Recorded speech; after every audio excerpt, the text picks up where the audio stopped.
Assalamualaikum warahmatullahi wabarakatuh. Selamat datang di channel Aga TV, channelnya tunanetra, para tunanetra, difabel, dan penyandang disabilitas.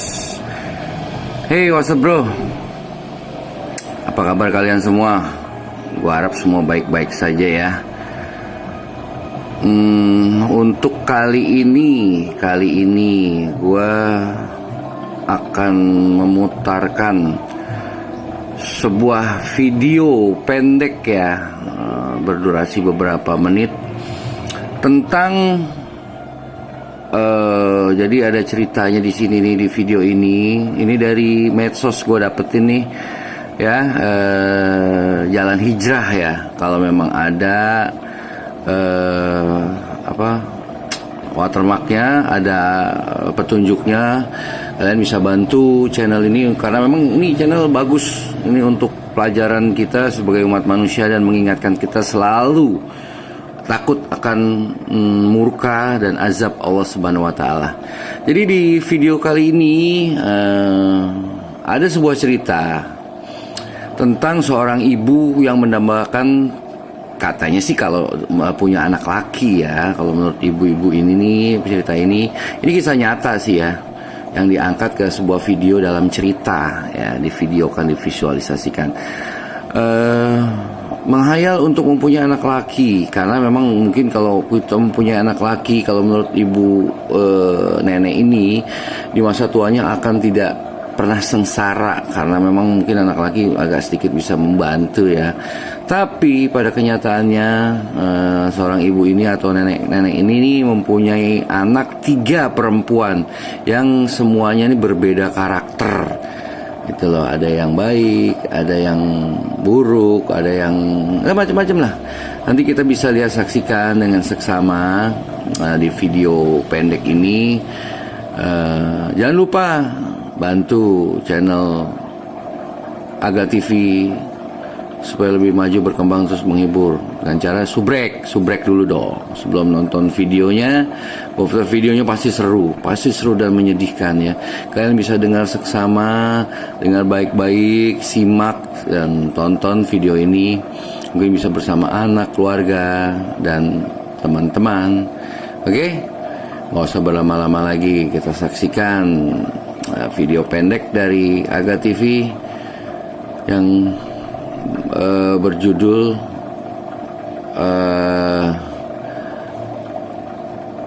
ibu-ibu apa?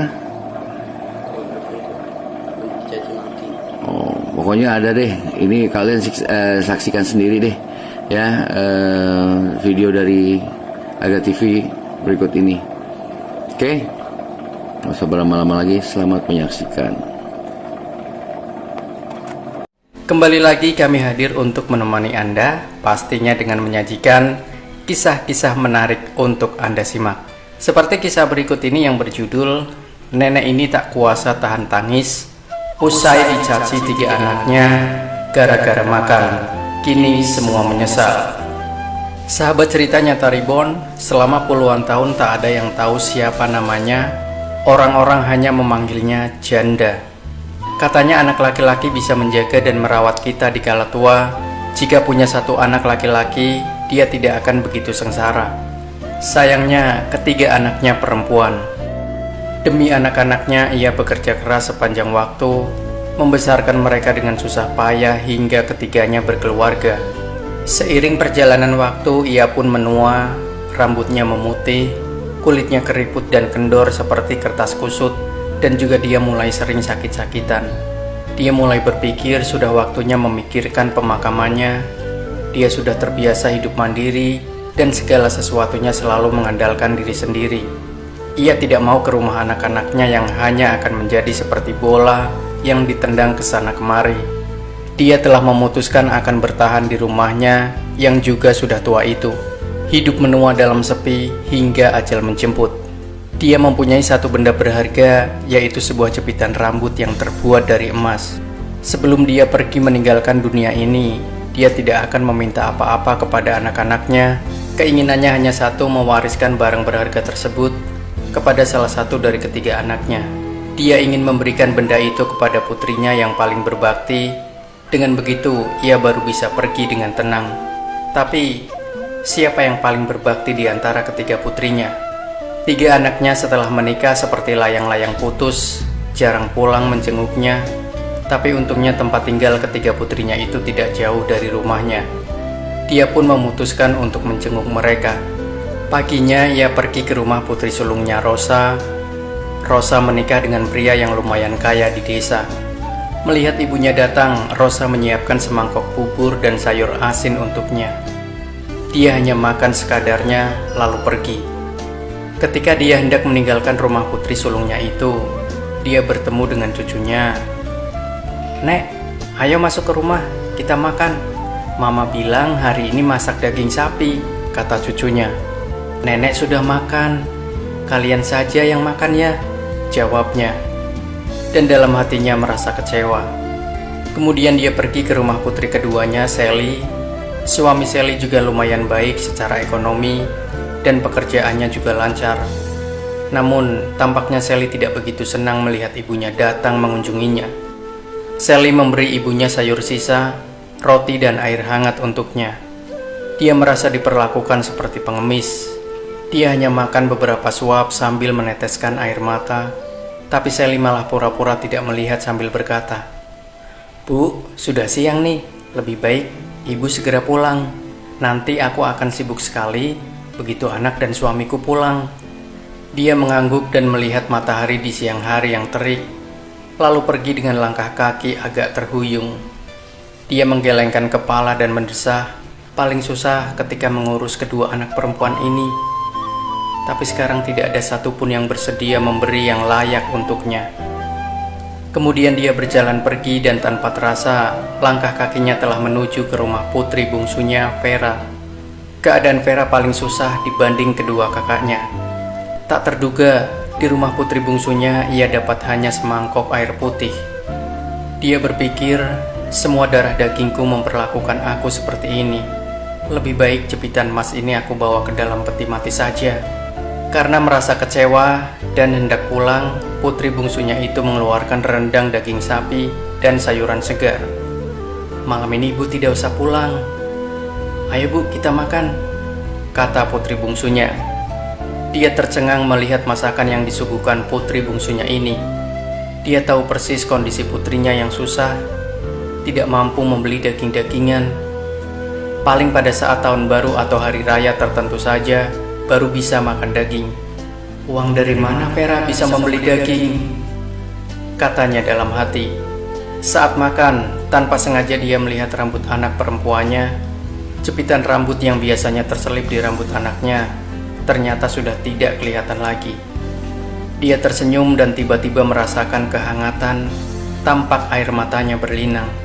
Vera memandang ibunya sekilas dan berpikir ibunya sedang mencemaskannya. Lalu berkata, "Bu, suamiku baik kepadaku. Meski hidupku agak susah, tapi ibu tidak usah khawatir. Menantu ibu juga bilang, jika ekonomi sudah agak lumayan, tahun depan kami akan menjemput ibu tinggal bersama kami." Dia tersenyum sambil meneteskan air mata, lalu mengeluarkan jepitan rambut emas tersebut, kemudian diselipkan ke rambut Vera putri bungsunya. "Nak, ini adalah barang terakhir yang bisa ibu berikan untukmu. Ibu tidak pernah rela menjualnya, walaupun pada kondisi sulit dalam hidup ibu dulu. Barang inilah sesuatu yang mengingatkan ibu untuk terus melihat ke depan, dan masa-masa sulit akan terlewati selama ada usaha," katanya. Vera mengangguk. Ia teringat masa-masa sulit ketika bersama dengan kedua kakak dan ibunya dulu. Dan tanpa terasa, air matanya pun mengalir mengenang semua itu. Dan beberapa pekan kemudian, si janda itu pun meninggal dengan tenang, meninggalkan kehidupannya yang getir. Belakangan sepeninggal ibunya, Rosa dan Sally bertengkar hebat tentang siapa yang berhak mewarisi rumah ibunya. Sedangkan Vera tidak ikut campur. Ia mengisi hari-harinya dengan bahagia dan damai, hingga Vera memiliki anak, membesarkan dan menikahkan anaknya. Bertahun-tahun kemudian rambut Vera pelan-pelan berubah menjadi putih. Namun jepit rambut emas pemberian ibunya itu tetap terselip di rambutnya sampai diwariskan lagi ke anaknya secara turun-temurun. Karena Vera tahu, dengan adanya jepit rambut ini, kehidupan tidak akan sulit lagi. Sebagai anak, meskipun telah berkeluarga, tetap wajib berbakti kepada orang tua. Namun sangat disayangkan, banyak orang yang sudah berkeluarga malah meninggalkan kewajiban ini. Orang tualah yang membesarkan kita dari bayi hingga dewasa, dari yang belum bisa jalan sampai lulus sekolah. Segala yang kamu nikmati sekarang adalah berkat dari jerih payah orang tuamu. Tanpa mereka, kamu tidak akan pernah ada di dunia ini, dan tidak peduli bagaimanapun perjalanan hidupmu kelak, baik susah atau senang, tetap hargailah mereka, sayangi mereka dengan sepenuh hati hingga akhir hayat. Demikianlah sahabat cerita nyata Reborn, akhir dari sebuah cerita singkat yang berjudul Nenek ini tak kuasa tahan tangis usai dicaci 3 anaknya gara-gara makan. Gimana bro, setelah menyaksikan video gue, menyedihkan bukan? Kalau kita menjadi orang tua ya, di video yang tadi ini barusan ini, jadi seorang ibu ini sedih menahan tangis ya kan, karena dicaci maki dengan anak-anaknya yang 3 orang, padahal perempuan loh. Harusnya dia lebih merasakan arti seorang ibu atau menjadi ibu ya, yang bakalan dia rasakan juga setelah mungkin ibunya tiada. Dia juga kalau sudah nikah atau pasti menjadi seorang ibu. Ya, kalau gue pikir sih, kalau gue salah, tolong komen ralat ya perkataan gue. Pasti ada pembalasannya. Jadi apa yang kita tanam itu yang kita tuai, ya kan? Jadi ibu ini mungkin disiksa dengan anaknya 3 perempuan, tapi terakhir di ending ceritanya tuh ada memang seorang anak yang akhirnya bisa dijadikan contoh perbuatan baik ya terhadap ibunya. Tapi memang ya itulah, karena mungkin dari kemiskinan atau keterpurukan dari anak yang ketiga ini yang menjadikan dia lebih bersikap dewasa ya, untuk mengemban tugas membantu ibunya ya kan, menyayangi ibunya, yang akhir endingnya ini ibunya menaruh yang dia harapkan, yang dia akan turunkan ya sesuatu itu ke anaknya yang bontot yang terakhir ya. Ya memang sih cerita ini kita ambil dari kehidupan nyata ya, bahwa ya kita nih masa ibu kita, selama ibu kita masih hidup ya, masih ya kita jagalah, kita sayangi ya kan, kita lindungi, kita rawat, bahkan sampai akhir hayatnya pun kita tidak boleh ya kan membuat ibu kita atau orang tua kita tuh menangis, mengeluarkan air mata. Allah akan murka dan azab Allah tidak akan pernah bisa kita tolak kalau kita melakukan hal tersebut terhadap apalagi ibu kita ya. Ke ayah kita pun sama, apalagi ibu kita. Oke? Mudah-mudahan video ini menjadikan pelajaran buat kalian semua, para wanita atau yang menjadi calon ibu atau yang sudah menjadi ibu-ibu juga pasti akan merasakan hal yang sama apabila kita melakukan yang sama. Oke, terima kasih telah menyaksikan video gue.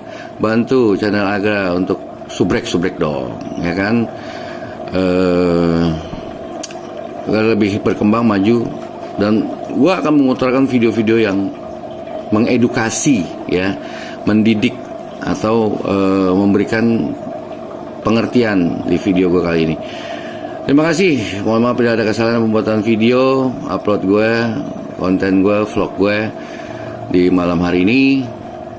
Kesalahan cuma datang dari Aga TV, TV-nya tunanetra, difabel, penyandang disabilitas, kesempatan milik Allah Subhanahu wa Ta'ala. Thank you for watching and see you on next video from Aga TV. Bye bye.